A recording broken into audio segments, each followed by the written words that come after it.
gutwagwa ku mababa y'inkukuma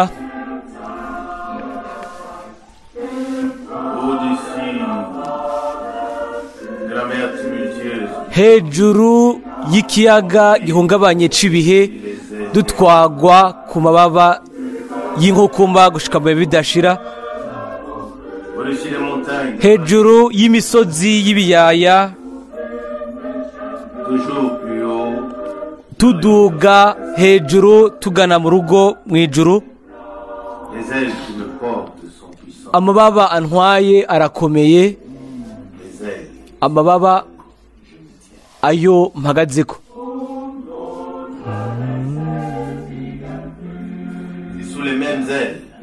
muri ayo munsi y'ayo mababa nyene ndaharuhukira mu buryo bwiza niho hari ubuhungiro bwanje inzu ikomeye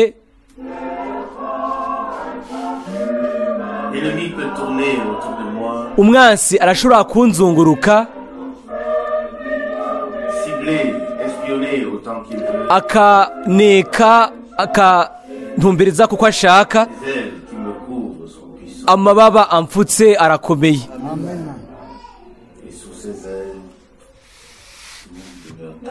munsi y'ayo mababa byose biratekana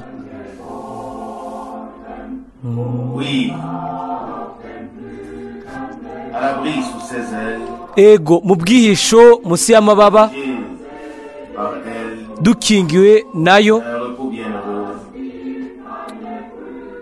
n'uburuhukiro bwiza n'urugendo rw'umunezero hariho ubushizi bw'amanga hari ibihaboneka bihinduka kuko munsi y'ayo mababa hari amahoro kandi munsi y'amababa hari ubushobozi amen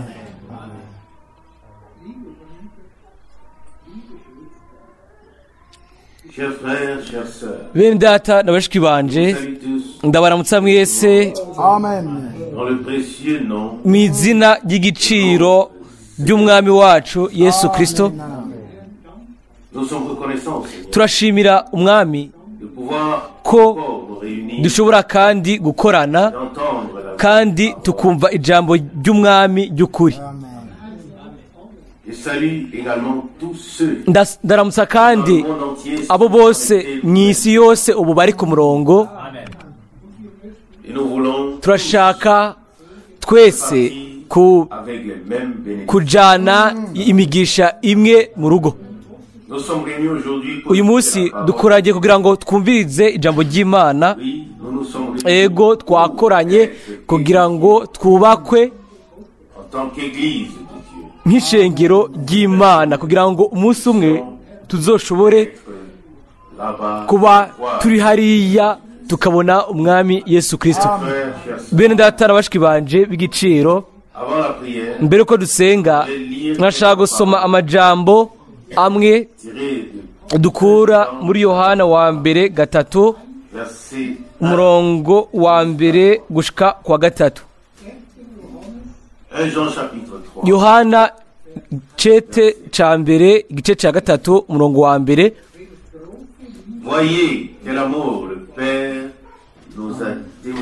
murabe urukundo uko rungana data wa twese yatugiriye ko twita abana b'Imana kandi niko turi nico gituma abisi batatuzi kuko batayimenye umurongo wa 2 abo nkunda none turi abana b'Imana ariko uko tuzomera ntikurahishurwa ico tuzi nuko Yesu niyahishurwa tuzosa nawe kuko tuzomuraba uko ari. Amen. Murongo wa 3 à cette espérance kandi umuntu wese amuziga kw'ibyo se purifie ariyeza comme lui-même. nk'uko uwo ari uwera. Nous sommes enfants de Dieu. Turi abana b'Imana, C'est aussi écrit, kandi harananditse ngo et nous le sommes. kandi niko turi. Nous avons cette assurance. Turafise ubwo bushizi bw'amanga ko umunsi umwe Nous serons tuzoba là au Seigneur. dusa n'umwami, Mais il manque encore certaines choses. ariko hari ibyo hari bikibura. Nous devons être prêts Dutegerezwa kuba twiteguye et suivre sur le chemin tukamukurikira mu nzira kugira ngo igihe azogaruka gutwara abiwe nous puissions être du nom. dushobore kuba muri ico gitigiri. Je voudrais Nashaka lire gusoma quelques kandi paroles de Romains yindi mirongo mu Baroma 8:14 jusqu'au verset 17. gushika ku wa 17. Romains 8, Baroma 8:14 car tous ceux qui sont conduits par l'Esprit de Dieu abarongorwa na mwemu w'Imana bose nibo bana b'Imana. l'Esprit que vous avez reçu n'est pas un esprit de servitude. Kuko mutahawe imwemu y'ubuja ngo mwongere Vous gutinya, soyez encore dans la crainte. Mais vous ariko avez reçu l'Esprit mwahawe imwemu yo kubahindura abana b'Imana idutakisha ngo aba data. Murongo wa 16. C'est cet esprit qui unit avec notre esprit. Mwemu ubwiwe abwiririkanya n'imwemu yacu ari cabona yuko turi abana b'Imana. Murongo wa 17. Or, si nous sommes en Ariko ko turi abana bayo turabaragwa héritiers, b'Imana, turabaraganwa na Kristo. si toutefois, Namba tubabazanywa nawe afin d'être ngo tubone guhanwa ubwiza nawe. Amen. chers frères, Bene data na bashiki bacu, quelle parole glorieuse mbega ijambo ry'igiciro de ce que nous puissions yuko être, dushobora kuba turi abana b'Imana, pas seulement atari gusa abana b'Imana gusa ariko n'abaragwa. Turashimira umwami de ce que yuko nous le sommes. turi bo. Nous l'avons lu dans Twabisomye muri Yohana 1:3 umurongo wa 2. chers frères, Bene data bashiki banje b'igiciro, le jour vient, umunsi uraje il n'est plus loin. kandi ntukiri kure. Le Seigneur Jésus viendra. Umwami Yesu azoza kurondera abiwe. Et nous prions le Seigneur Turasaba umwami de nous accorder d'être du nom. ngo aduhe kuba muri ico gitigiri. Oui, fidèle Seigneur. Ego mwami mwizigirwa, turakubwiye ngo urakoze. Nous louons et glorifions Duhimbaza dushimagiza izina ryawe ryiza ry'igitangaza rya Yesu. Turagushimira pour cette parole kubwo aya majambo que nous avons lue, ayo twasomye, que nous puissions être ko tes enfants. dushobora kuba turi abana. Seigneur, Turagushimira mwami Yesu de ce que tu yuko continues à bâtir. ubandanya kubaka, Nous sommes kandi ko pierres. turi amabuye y'iyo nyubakwa, Mais toi, Seigneur Jésus, ariko wewe mwami Yesu Kristo uri ibuye rigumya imfuruka y'inzu pour le temple de Dieu. kubw'urusengero rw'Imana. Ego mwami Yesu, Prépare-nous, dutegurire uwo munsi, ôte tout ce qui kure ibintu byose bitava kuri wewe. et nous te remercions. Turagushimira mwami mwizigirwa kubw'ukugira neza kwawe, Ton amour urukundo rwawe, pour tout ce que tu as kubwo ibyo wakoze byose ku musaraba igorogota. fait. Seigneur Jésus, Mwami nous te Yesu, remercions turagushimira pour cette parole kubwo iri jambo que nous pouvons entendre iryo dushobora kumva uyu munsi, kuko ari ryo kutwubaka, ukubakwa kw'ishengero ry'Imana. Mwami mwizigirwa, turagushimira, Nous louons et duhimbaza kandi dutazira izina ryawe ry'igitangaza rya Yesu. Amen. Avant la prière, j'aimerais lire le Philippiens. mbere ko dusenga nashaka gusoma mu banyefilipi igice cya kane dore ku murongo wa kane gushika ku w'icenda. Si nous pouvons nous lever pour ça. Dushoboye guhagurukira ibyo. Philippiens, chapitre 4, Abifilipi kane à partir du verset 4. dore ku murongo wa kane. Réjouissez-vous toujours, Mwame munezererwa mu mwami wacu. je le répète encore une fois, Imisi yose ndabivuze ubugira kabiri nimunezerwe. verset 5. Umurongo wa Que votre gatanu. douceur soit connue de tous les hommes. Ubugwaneza bwanyu bumenywe n'abantu bose, umwami wacu ari hafi. Ne vous inquiétez de rien, Ntimugire ico mwiganyira, mais en toute occasion, ariko muri byose ivyo mugomba bimenyeshwe Imana par des prières, mu gusenga no mu kwinginga bifatanije no gukenguruka. verset 7. Umurongo w'indwi. Alors la paix de Dieu Maze amahoro y'Imana surpasse aruta toute intelligence. uko yomenywa n'umuntu wese azoshibamira imitima yanyu n'ivyumviro byanyu Vos muri pensées Kristo Yesu. en Jésus-Christ. Verset 8. Umurongo w'umunani. Au reste, frères, Ibisigaye bene tout data, ce qui est vrai, iby'ukuri byose, tout ce qui est honorable, ibyo kubahwa byose, ibigorotse byose, ibitanduye byose, ce qui est aimable, iby'igikundiro byose, tout ce qui mérite l'approbation, ibishimwa byose, ce qui est vertueux, nihaba hari ingeso nziza, digne de louange, nihaba hariho gushimwa, abe ari byo mwiyumvira. Umurongo w'icenda.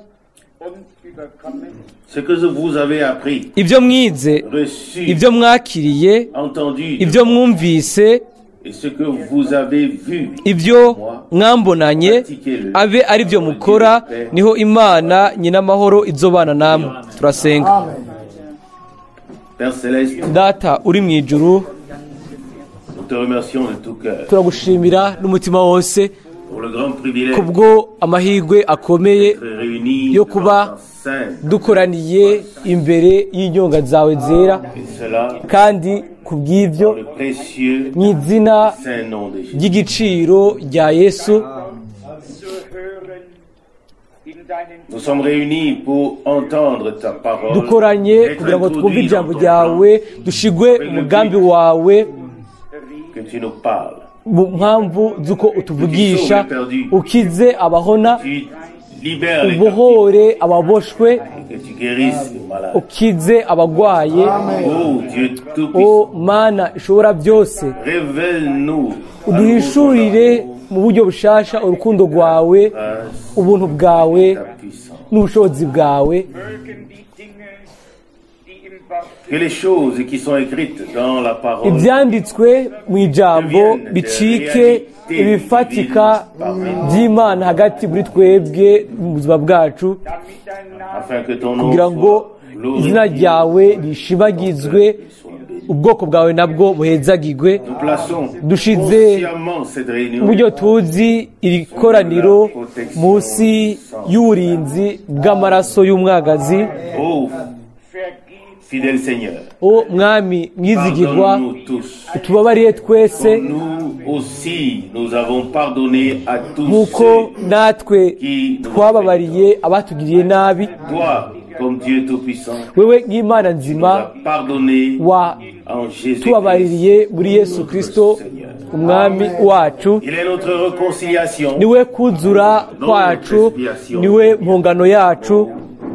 Te remercions Turagushimira ku bw'ibyo mwami mwizigirwa. que ce jour, Uyu munsi, oui, quand ce jour soit uyu révélé, munsi bihishurwe yuko uri hagati muri twebwe tant que le vivant et le ressuscité. nka muzima kandi nk'uwazutse. Accorde-nous ta paix. Uduhe amahoro yawe n'umugisha wawe, Bien-aimé Seigneur, mwami mukundwa. garde-nous calmes en ta présence. Duhe gutekereza imbere yawe, ôte ukure ce qui est du quotidien, ibintu byose bya buri munsi, les soucis, imyitwarariko, ibibazo bijyana nabyo, et donne-nous la confiance uduhe en toi, kukwizigira kugira ngo dushobore kuzana ubukene bwacu n'amasengesho yacu imbere yawe, n'amasengesho no gutakamba biherekejwe no gushima.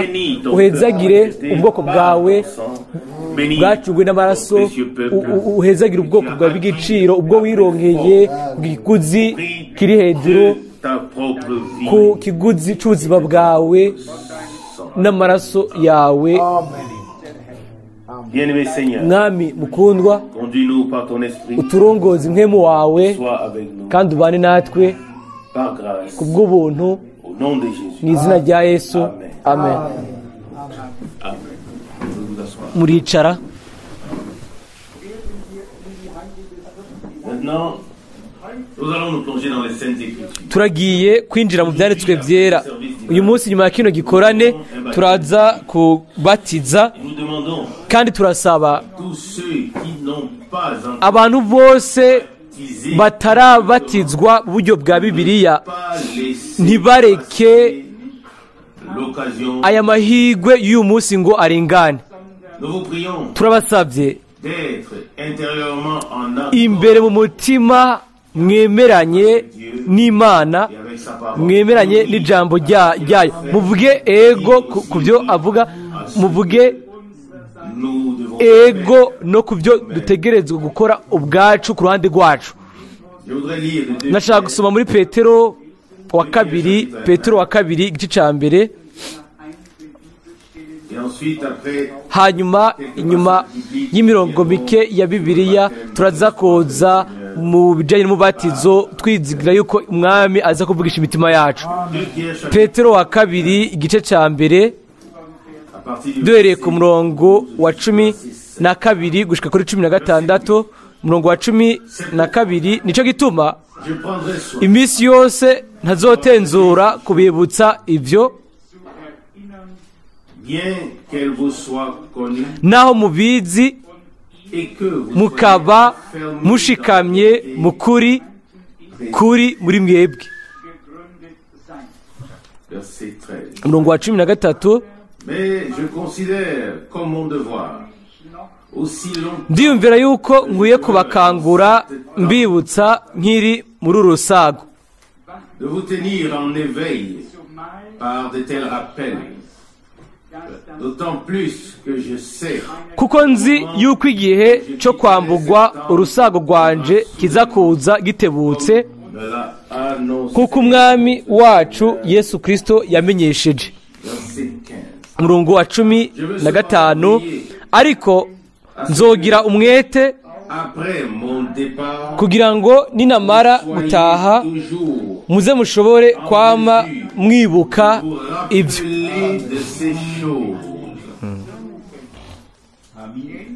Verset 16. Umurongo wa 16, Ce n'est pas en suivant des fables kuko tutakurikiye imigani yaremwe n'akenge, hamwe twabamenyesha ubushobozi bw'umwami wacu Yesu Kristo no kuzoza kwiwe, ariko nuko twiboneye n'amaso yacu icubahiro ciwe gihambaye. Comme nous le savons, nous avons affaire avec le conseil de salut de Dieu. Nk'uko tubizi, aha tuhahurira n'umugambi w'agakiza w'Imana ugenda ubandanya mu gihe c'ubuntu kandi vuba uzorangira. Ici, dans cette Hano muri ino jambo ryo muri Petero wa kabiri igice ca mbere havugwamwo kugaruka k'umwami, kandi aussi de ce que nous n'avons havugwamo kandi ko tutakurikiye imigani yaremwe n'akenge, ariko ko twahaye ukwizera kwacu ijambo ry'ukuri. ça nous rend heureux Ibyo biratunezereza, bitugira abashima que Dieu ko Imana ait placé la yashize parole de ijambo vérité sur le ry'ukuri chandelier ku giterekwamatara en toute clarté, mu kubonesherezwa kose, hamwe no mu buryo butumbereye bw'ukuri, mbere no muri kino gihe et de le retour de Jésus. kitangurira ukugaruka kwa Yesu Kristo, Tous ceux qui sont prêts kugira à ngo servir abo le bose Seigneur bitegure gukorera umwami no kumukurikira ntibagume mu mwiza, ntibagume mu mwijima, ntibagume mu kutamenya, ariko bashobore kubona umuco wakaka w'ijambo ry'ubuhanuzi ryahishuwe. kandi ibyo ni byo Petero avuga mu mirongo ya 19 gushika ku 21, igihe handitswe ngo ariko turafise ijambo ryavugishijwe, twasomye kandi twiyumviriye kuri mirongo ya Bibiliya, twayumviriye ko inshuro nyinshi, ariko mbega twaratahuye ubushobozi bwose bw'ubutumwa bw'Imana bwo muri kino gihe. Mbega twaratahuye ibyo Imana yaduhaye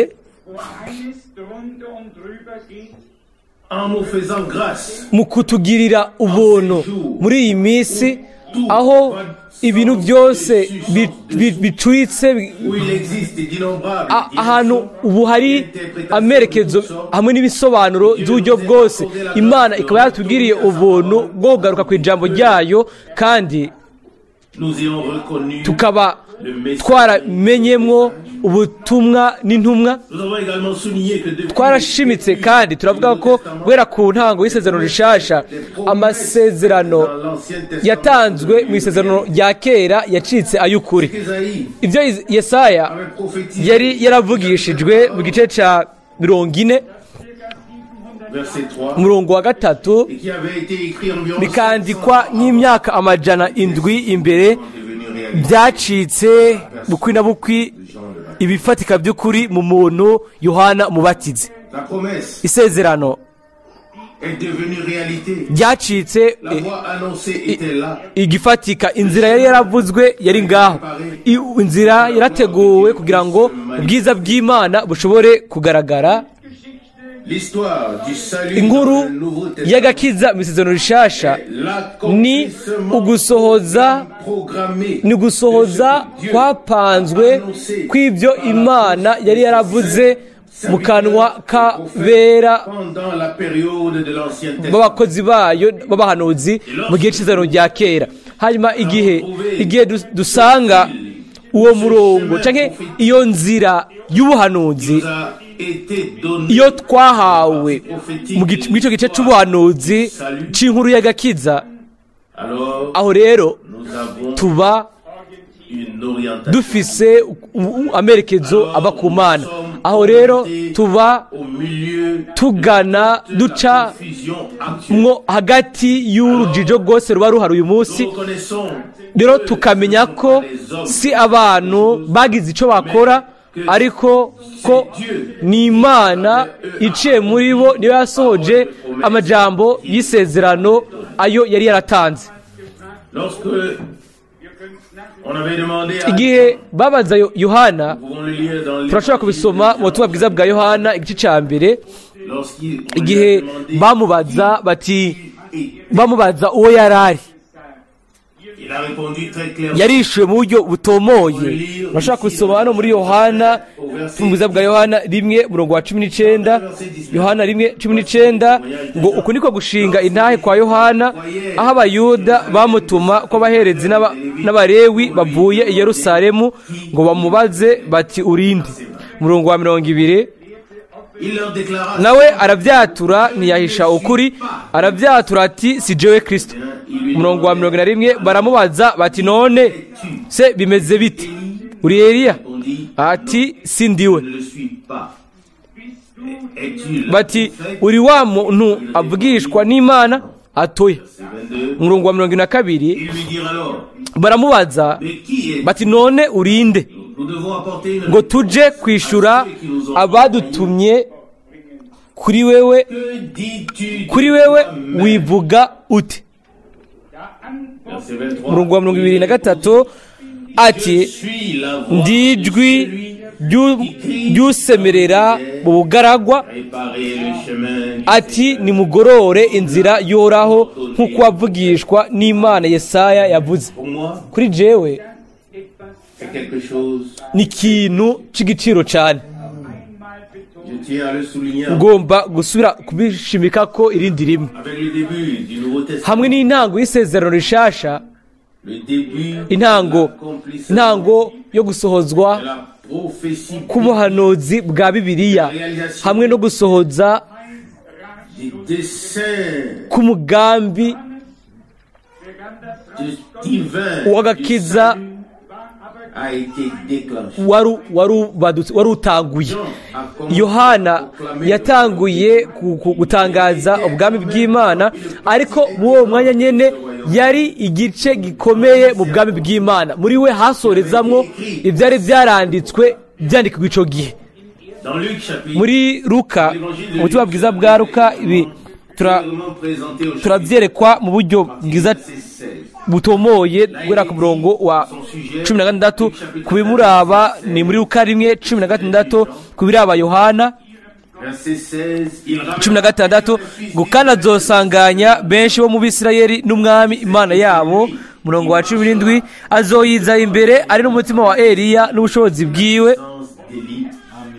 wasanganye agarukane imitima yabase n'iy'abana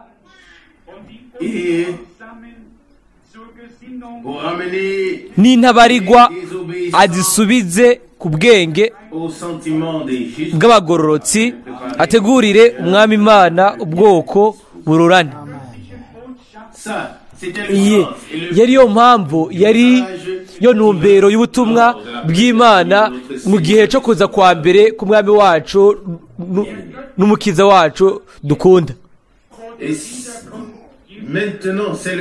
Ubu rero niyo mpamvu kandi niyo ntumbero y'ubutumwa bw'Imana imbere yo kugaruka kwa Yesu Kristo umwami wacu, gutegura inzira y'Imana nzima kugira ngo ishikire idufitiye uburenganzira, kandi muri uwo mwanya nyene kugira ngo ubwoko buteguritse butegurirwe umwami. Uko niko umuhanuzi Zekariya yavuze iri sezerano ry'igitangaza, avuga ngo si kubw'ubushobozi, si kubw'inkomezi, ariko ni bice kuri mwe wanje no bizokoreka. Zekariya 4 umurongo wa 6. Umurongo wa Imana ikora aho ijambo ryayo gisezerano risohoreza mu gihe gishinzwe. Imana irakora mu bantu bakira ijambo gisezerano bakaryizera, hanyuma bakarindira ugusoza kwaryo.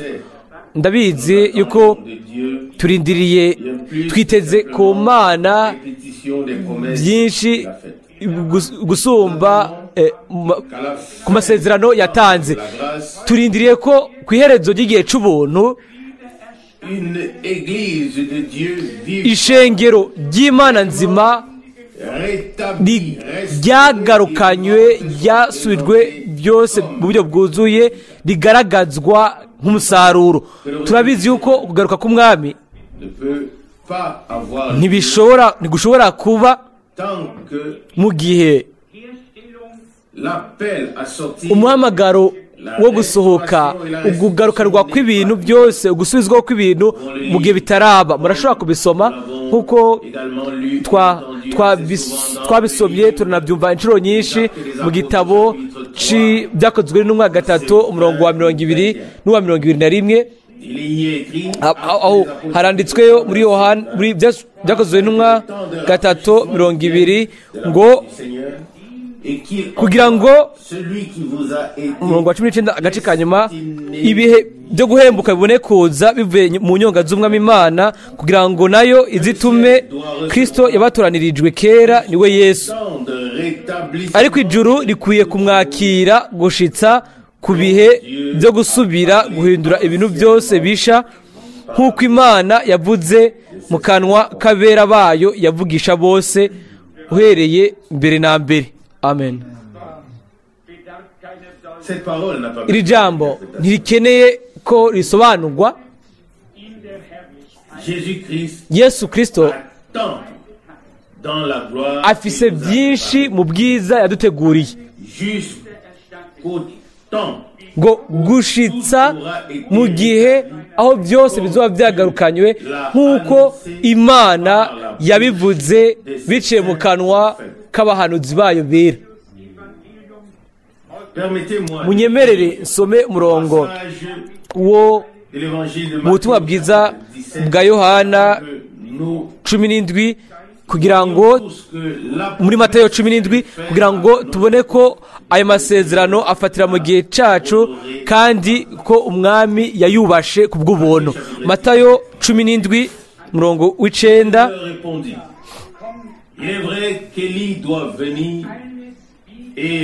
Mu wa 11 arabishura ati Eliya azoza koko arwanye byose neza. Iyi ni kazoza ibiraba Yohana uwategerezwa koza mu bushobozi no mu bubasha bwa Eliya. Haravugwa ku murongo wa 12 ngo ariko ndababwira ko Eliya yamaze koza yamara ntibamumenye ariko bamwigiriye uko bagomba kose. Sindabizi nimba mwese mwaramaze gusoma ubutumwa bubiri buheruka butegerezwa gushika muri kino gihe. Buri gihe iyo Imana ikoze ikintu kidasanzwe, aho rero uko abantu babona ibintu biba bitandukanye. Bamwe mu buryo bwuzuye barabishigikira, abandi bakabigwanya. Bamwe baba buzuye urukundo rw'Imana, abandi bakaba basuka urwanko. Ego ni gutandukanwa iminsi yose bica bigaragara mu bwoko bw'Imana iyo Imana ikoze ikintu kidasanzwe. Bamwe baramenya umunsi wo kugendererwa n'ubuntu bw'Imana bagashimira Imana kubw'ijambo ryayo, abandi nabo baba bafise ikintu cyo kubivuga ko kuri ngo kubijanye n'iki canke ikindi, kuri bo iki canke kijya kindi ntibimeze neza. Hanyuma ntibashobora gushika aho batahura yuko aho biba bijanye no kwemeranya n'Imana n'ijambo ryayo. Abenshi muri bo baca bakoresha uburyo bwabo bafise babonamwo ibintu, hanyuma ibintu byose bitaba bihuje n'inyigisho yabo, bidahuje n'uko bazi ibintu, ubwo nyine bihita bifatwa ko atari byo. Mbega ni ku bantu bangahe mbega Imana yoja ku ruhande rwabo? Inzira y'Imana iratandukanye. Dutegerezwa kureka tugakosorwa n'Imana, tugashigwa ku nzira igororotse. Dutegerezwa kureka inzira zacu bwite, hanyuma tugafata inzira y'Imana, tukareka ku ruhande amajambo yacu bwite kugira ngo tureke haganze amajambo y'Imana. Ariko ni uwapfuye gusa kuri we ubwiwe niwe ashobora kubikora. Umuntu adafise uko yibona ko akomeye cyangwa ko afise ubumenyi budasanzwe yokunze guha abandi. Hariho abantu bafise ubumenyi ego bakaba bafise bwinshi cyane kuyo bashaka kubuha abandi. Mbega nitwararitse ukutamenya ibintu? Oya, sivyo nitwararitse. Mbega nikoretse ubumenyi bwanje bwite? Oya, ariko twese hamwe twitwararitse kugomba kw'Imana. Nico gituma dushaka gusesangura mu byanditswe kugira ngo tumenye ivyo Imana yasezeranye.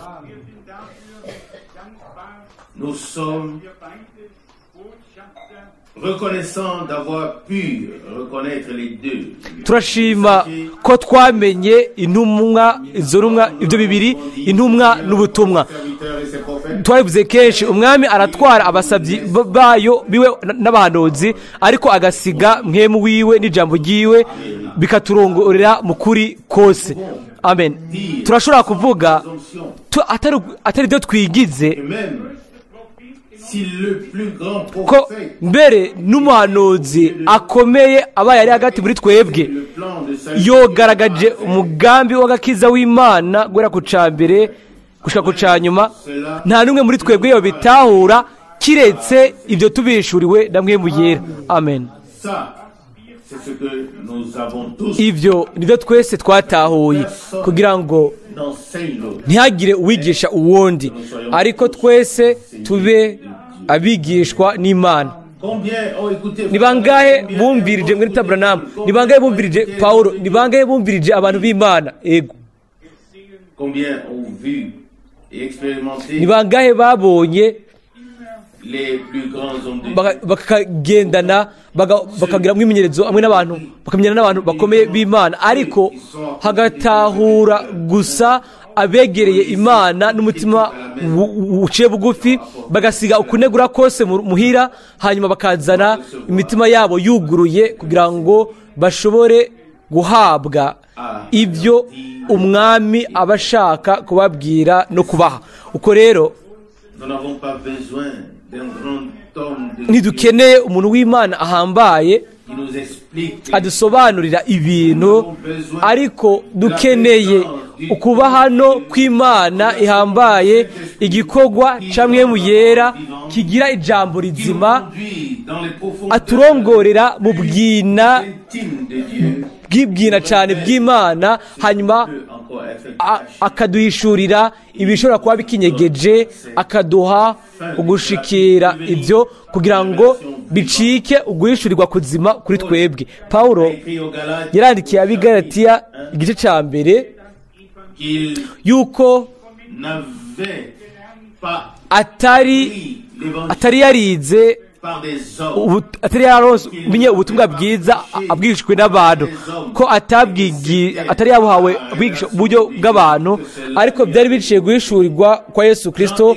niko yabihawe. Yohana yandika ibyo nyene mu byesho Yohana igice cya mbere umurongo wa mbere ibyo Yohana rimwe ngo uguhishurwa kwa Yesu Kristo uko Imana yamuhaye kugira ngo yereke abasabyi biwe ibitegerezwa gushika vuba. Tout est révélation. Byose ni uguhishurirwa Révélation kwa Yesu Kristo, ni uguhishurirwa kw'ijambo no guhishurirwa k'ubugomba kw'Imana, ni ugushigwa mu mugambi w'agakiza w'ishobora byose mw'iyi minsi ya nyuma. Et là, nous voulons à nouveau Aho rero turashaka mu buryo bushasha constater avec ego gratitude, kurabana sans présenter gushima atari ukwigira ibintu ariko la parole de Dieu. twasesanguye bihagije ijambo ry'Imana kandi turabizi yuko Nous n'avons pas suivi les fables. ntitwakurikiye imigani yaremwe n'akenge, ntitwakurikiye umuntu mu binezaneza byiwe ariko twasesanguye ibyanditswe nk'uko Les croyants de abakristo b'i Beroya nabo bagereranya nous avons constaté natwe twaje kubona ko bigororotse. Imana yarungitse umusabye wayo umuhanuzi muri kino gihe c'ubuhanuzi kugira ngo atwereke amerekezo y'Imana adufashe ngo tuve mu kajagari ako twari turimo. pour cela Kuri ibyo rero nabyo nous sommes très turabashima cyane Imana yacu. Passons maintenant Ubu rero tuje kubiraba umubatizo. Kuri ibyo je vais lire ndashaka gusoma les versets bien imirongo izwi cyane d'Actes des Apôtres, yo mu byakozwe n'intumwa kabiri verset 37. umurongo wa 37 n'uwa 41 ibyakozwe n'intumwa kabiri 37 gushika ku 41. Après avoir entendu cela, Bumvise ibyo cœur vivement touché, bibacumita mu mitima, ils dirent, babaza Petero n'izindi ntumwa que devons-nous faire? bati bagabo bene data mbega tugire dute? Umurongo wa 38 Petero arabishura ati nimwihane Chacun de vous umuntu wese muri mwebwe abatizwe mu izina rya Yesu Kristo mubone guharigwa ibyaha byanyu kandi muzohabwa ingabire ariyo nkemu yera. Amen. Murongo wa 39 kuko isezerano ari ryanyu kandi ari ry'abana banyu n'abari kure bose abazohamagagwa bose n'umwami Imana yacu. verset 40. Murongo wa 40 Et par plusieurs autres paroles, kandi ashingisha inahe ayandi majambo menshi arabahanura ati nimwikize ab'iki gihe kigoramye. Umurongo wa 41 nuko abemeye amajambo yiwe barabatizwa, abongewe kuri uwo munsi ku bari basanzweho bari nk'ibihumbi 3. Mbega igikorwa camwe mu yera, mbega ukuntu ibintu byabaye kuri abantu bari bakoranye ibyabashitseko. Hano iyi yari intango y'ishengero ry'isezerano rishasha, urufatiro rwayo hamwe no gusuka kwa mwe mu yera. Raba rero abantu baza barahuruduka, baraza bakozweko mu mitima.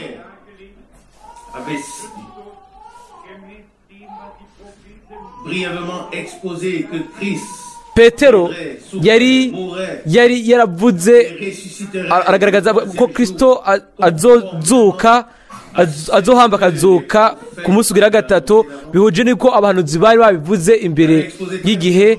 Yari yaravuze mu ncamake. Raba rero mwe mu yera aramanuka ku bariko barumviriza, abahishurira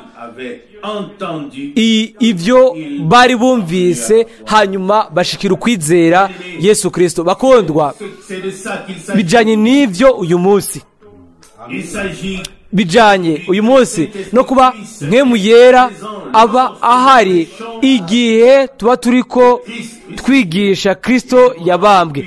Rero icangomba ko ahishurira abantu ibintu byabereye igorogota, hanyuma akabazana ku kwizera. Hano nk'uko twabisomye mu byakozwe kabiri, umurongo wa 34 ngo kandi atoraho yabariye umwami wanje aticara iburyo bwanje, ushitse aho nzohindurira abasi bawe indavu yo munsi y'ibirenge byawe. Nuko abo mu muryango w'Abisirayeli bose nibamenye badakekeranya yuko Imana yamugize umwami na Kristo Yesu umwe mwabamba.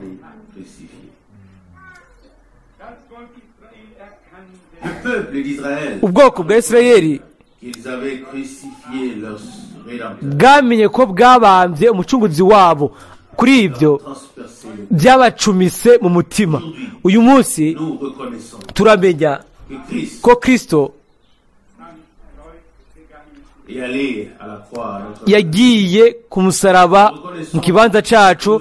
Uyu munsi turamenya ko ni twebwe twari gutsindishwa tugapfa kubwo amategeko, ibyagezwe by'Imana, ariko urubanza rwaguye kuri we. Igihano niwe yagishizweko kugira ngo twebwe tugire amahoro. Bice ku mishishagu yiwe niho twakiriye. Gucungurwa ni igikorwa c'Imana, n'ubutabazi bw'Imana mu nkuru za kahise z'abantu. Ni umunsi uhambaye wo kwiduza kw'Imana n'abantu, nibyo byabaye.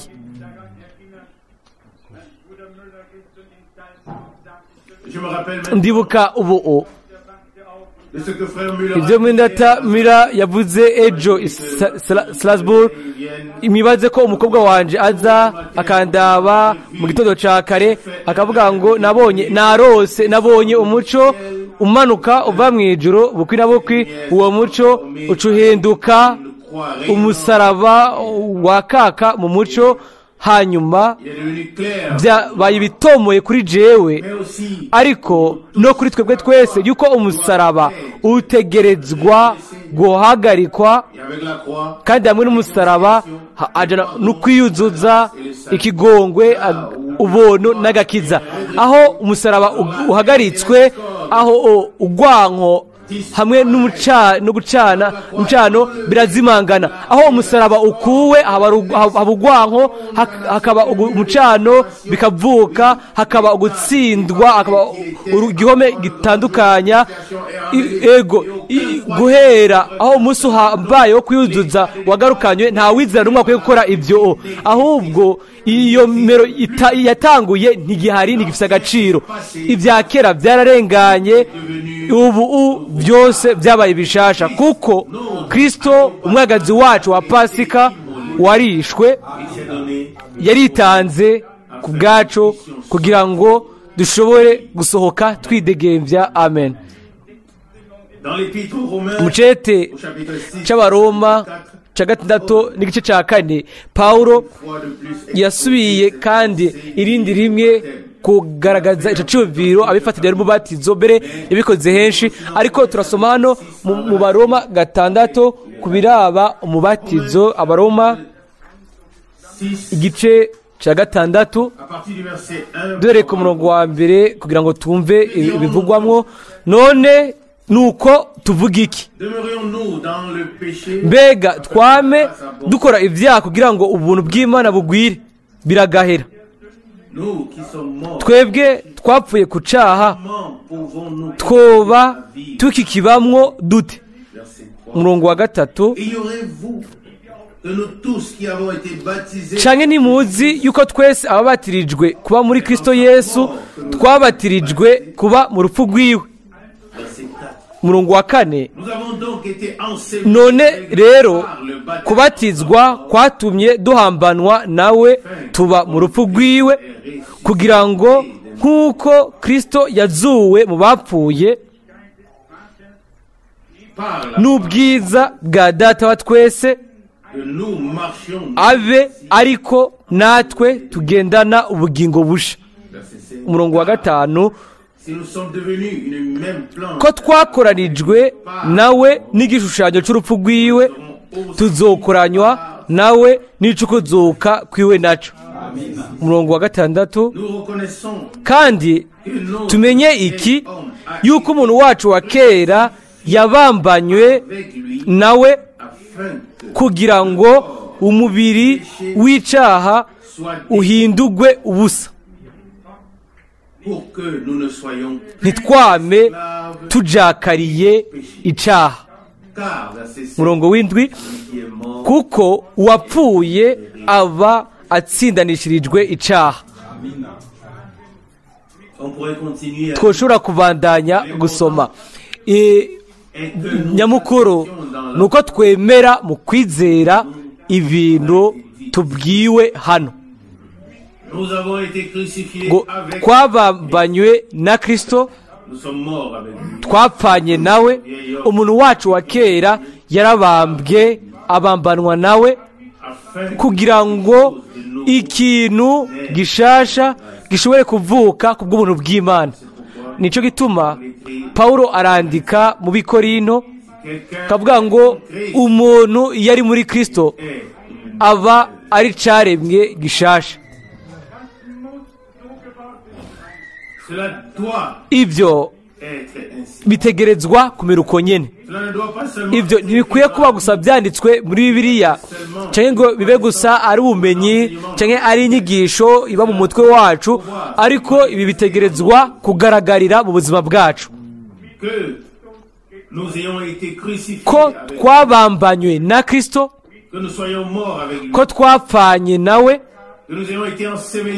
ko twahambanywe nawe mu mubatizo, ko guhera ubwo ntitube tukibaho tucibereyeho, ariko tuberaho uwapfuye adupfira. Kuri ibyo tukabamwo mu buzima bushasha, nubwo tuba tukiri muri rino hema rya kera ry'umubiri wacu, iyo vuba rizohindurwa hanyuma tuzamugwe.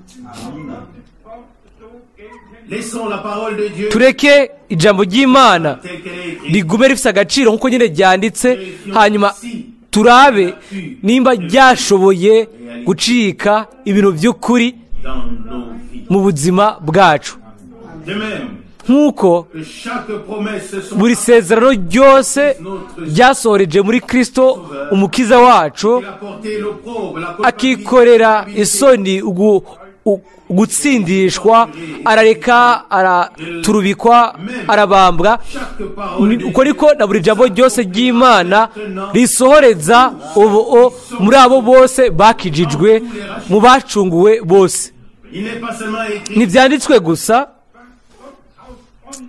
ngo kugira ngo tubyitegereze oya, haranditswe ko kugira ngo tumenye iby'Imana yatugize, kumenya ko imero yacu ya kera yakuweho irasangangurwa, umuntu wa kera yabambwe hanyuma arahambwa, hanyuma umuntu mushasha azukana na Kristo. Nta muntu n'umwe akeneye gucika intege kandi nta muntu n'umwe akeneye guta ibyizigiro. Nimubone ko Imana ari nyakuri uyu munsi, muvuge mu mitima yanyu, mbere munabivugishe n'iminwa yanyu, muvuge muti mwami ndizera ko nabambanywe nawe kandi ko napfanye nawe. Mbega turashobora kubivuga, turavuga ego kuri ibyo. Aho rero mu kwizera twemange n'intambuko ikurikira yuko yadukuye mu rupfu adushikana mu buzima bushasha. Ni kuvuga ngo twazukanye na Kristo kugira ngo ashobore kubaho ubuzima bwiwe biciye muri twebwe ubu ku isi. Tuvuge amina kuri ibyo, kugira ngo ntihagire umuntu abe kibaho acibereyeho, ariko ko icyo tuberaho tukibereho mu kwizera umwana w'Imana wadukunze kandi yaduhamagaye ngo dusohoke. Mu Baroma igice 8 turasoma amajambo y'ubwiza kandi ari avugwa aja muri uyu mvugo ngende. Turahera ku murongo wa mbere mu Baroma 8. Nuko rero none habari muri Kristo Yesu nta rubanza ruzobatsinda. Amen. Murongo wa 2, kuko ikingera camwe mu bugingo bwo muri Kristo Yesu cancunguye ngo singanzwe n'icangera c'icaha n'icurupfu.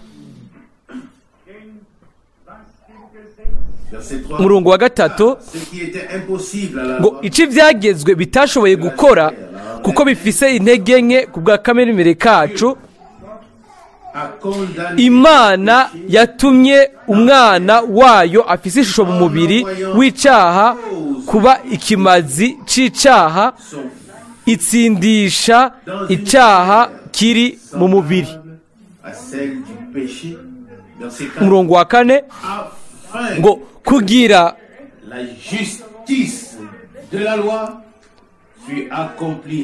ngo ibyo byagezwe bibwiriza bishikanwe muri twebwe, tutagenda mu buryo bwa kamere kacu, ariko tugenda mu buryo bw'impwemu.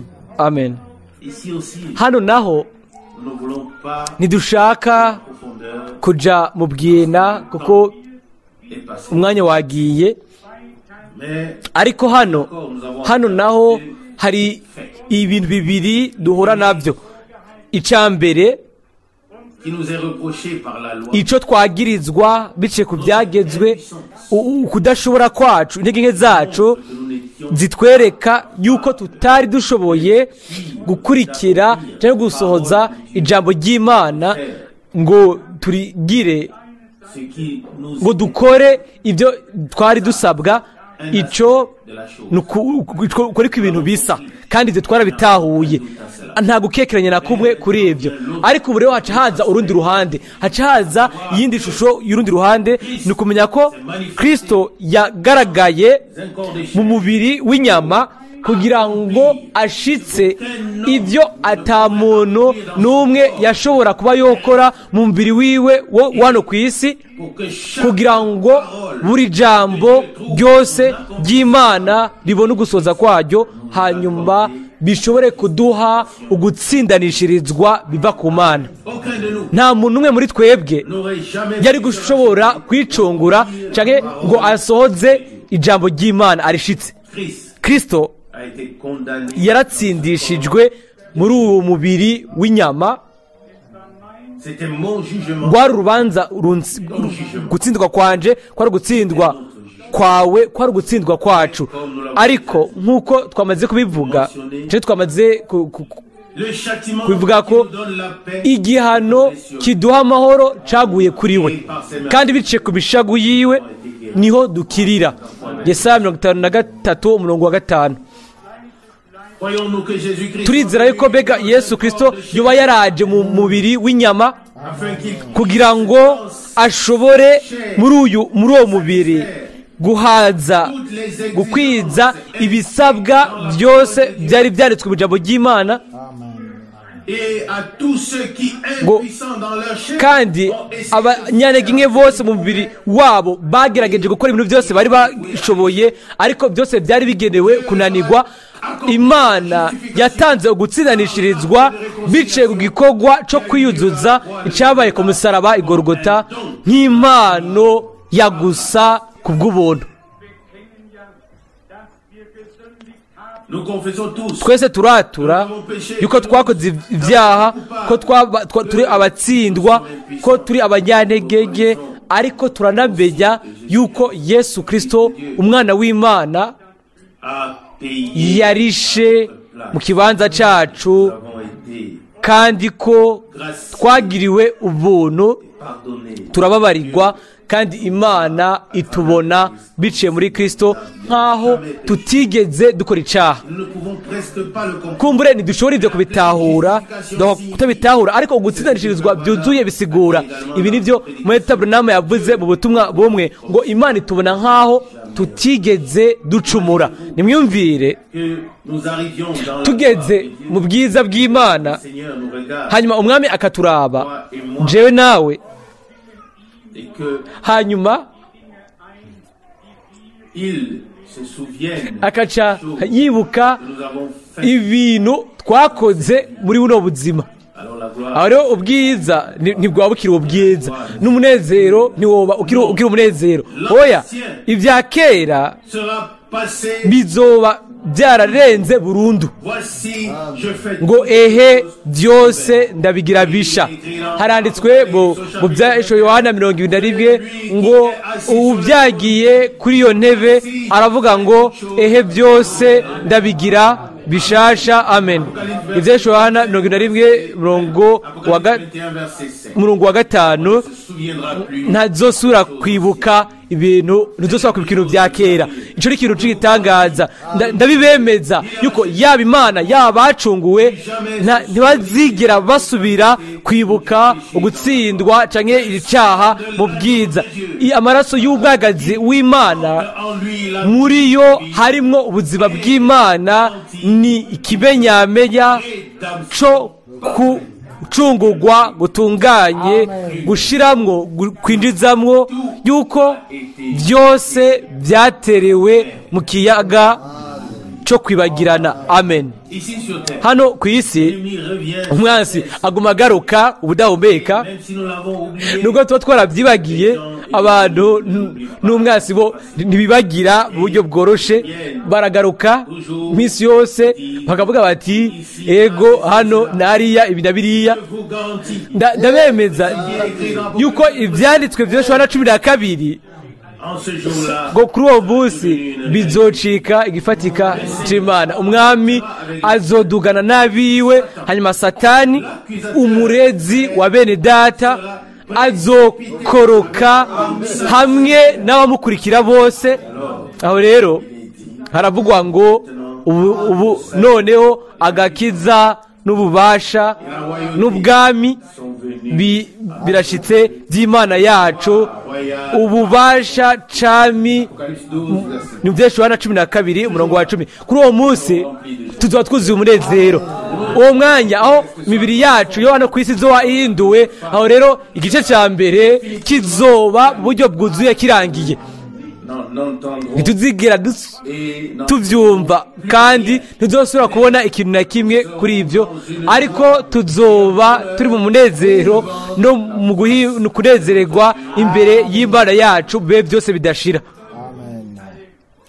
Ndizera yuko ibyo byategerezwa kuturengera twese, ibyo byategerezwa dukora ko mu buryo bw'ibwira.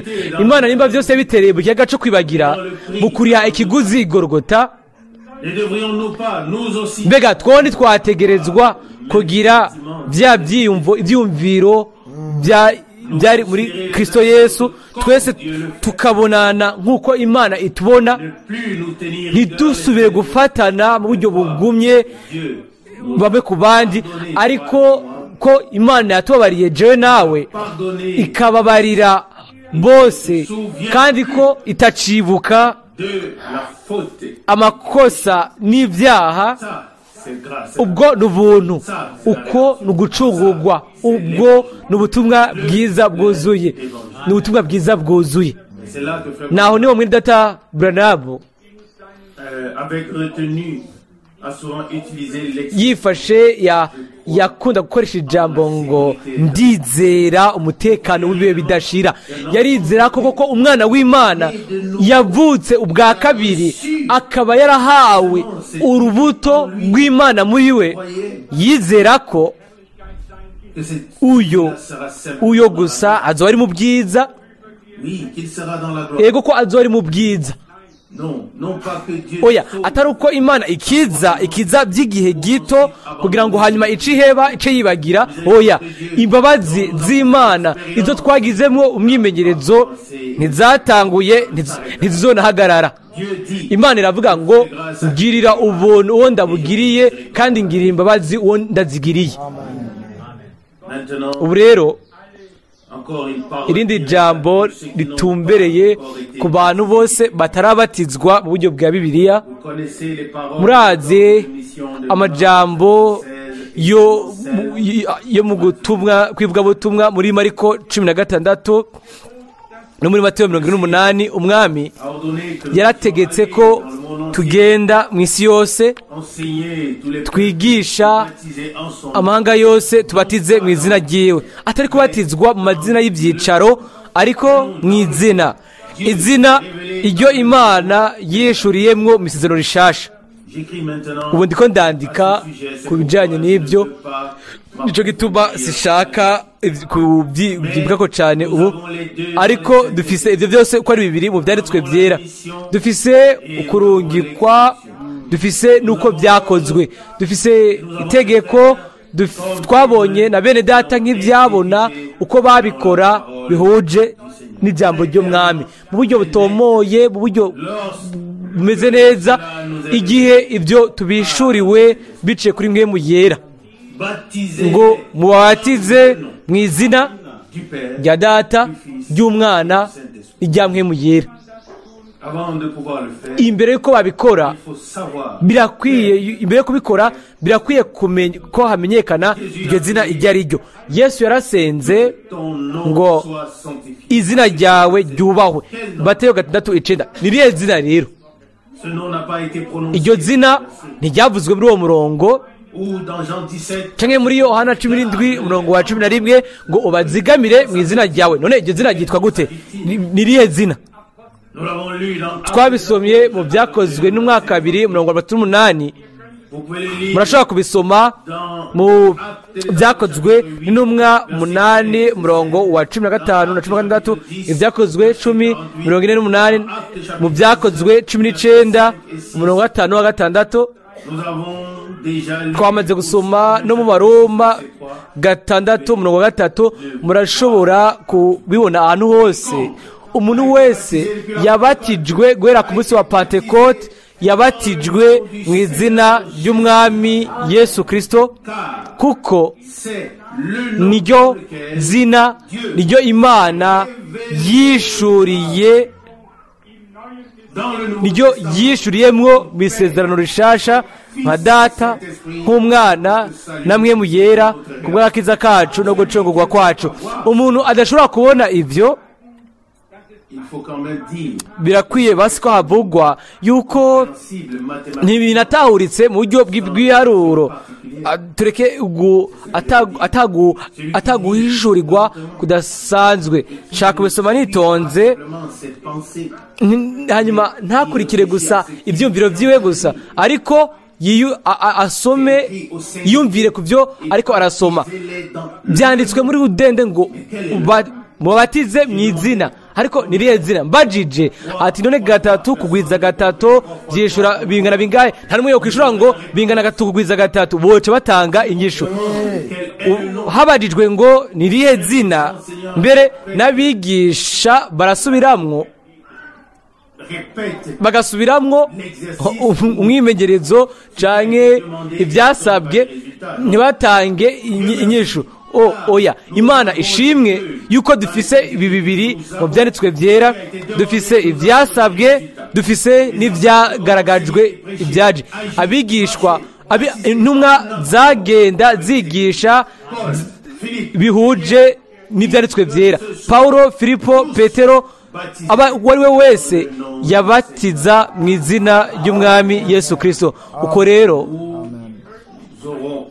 uyu munsi naho turaza kugira amahirwe yo kugira umubatizo wa Bibiliya nashaka mu buryo nkomeje nashaka gusaba mwese nimutangure guharira n'abinyama n'amaraso kandi nimubaze abantu batakenda kimwe bagira icyo babiziko badafite icyo babiziko ariko mureke migishwe n'Imana kandi ibyo bibe biciye ku ijambo iryo twihweje Imana iduhe ukuvyemera gushikira ijambo ryayo imbere mu mutima atari bihari ariko ugusohoza mu kumvira ijambo ryiwe kandi ni muri ibyo niho hari umugisha w'Imana kuri twebwe twese amen nk'uko byanditswe muri Petero ngo hamwe n'ayandi majambo menshi arabahanura arababwira ngo nimureke mubohoke kuri kino runganwe rugoramye niko byavuzwe mu byakozwe n'umwaka 240 niko natwe amajambo avuga ngo mureke mubohoke kuri ro runganwe rugoramye rw'imigenzo mibi mureke muje ku ruhande rw'Imana mugenda n'abagendanye na Yesu abavuze bigisha bakora mu izina ryiwe haleluya amen murazi Paulo yavuze muri Galatiya igice ca 2 avuga ngo naho umumarayika yomanuka avuye mu ijuru ngo akababwira ubundi butumwa arakavumwa Galatiya 1:8 musohoke muri iyo mivumo iremereye amadini yose ayavuye ku nyigisho no ku mikorere ya Bibiliya mutahure ko dutahure uburyo ubwo ari bwo iki gice cyashimitswe ko biciye ku butumwa bwa mwene data Branham ubu rero ndageze ku ndunduro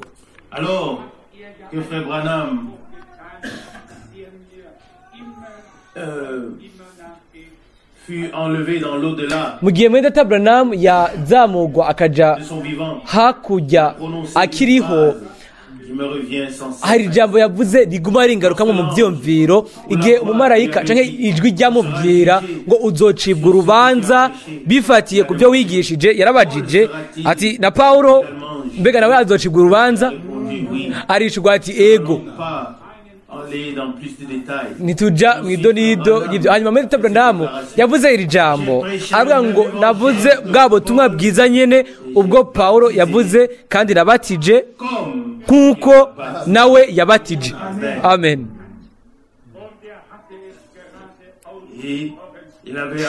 yaragiheza neza kuvuga ivyo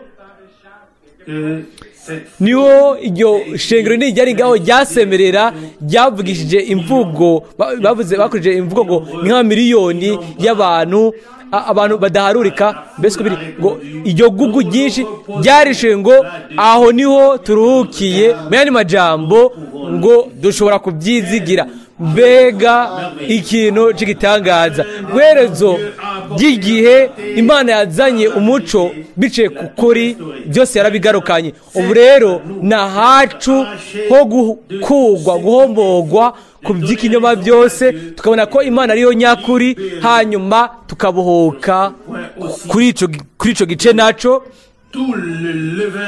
ku mwambiro wose urura w'abaroma wagiye uratangwa, hanyuma tugacika irobe risosa mu bunyakuri mukuri imbere y'Imana.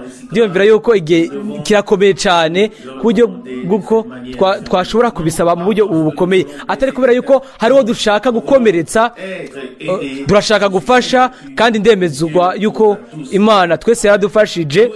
Hahimbazwe kandi hashimwe izina ryiwe. Haleluya, amen.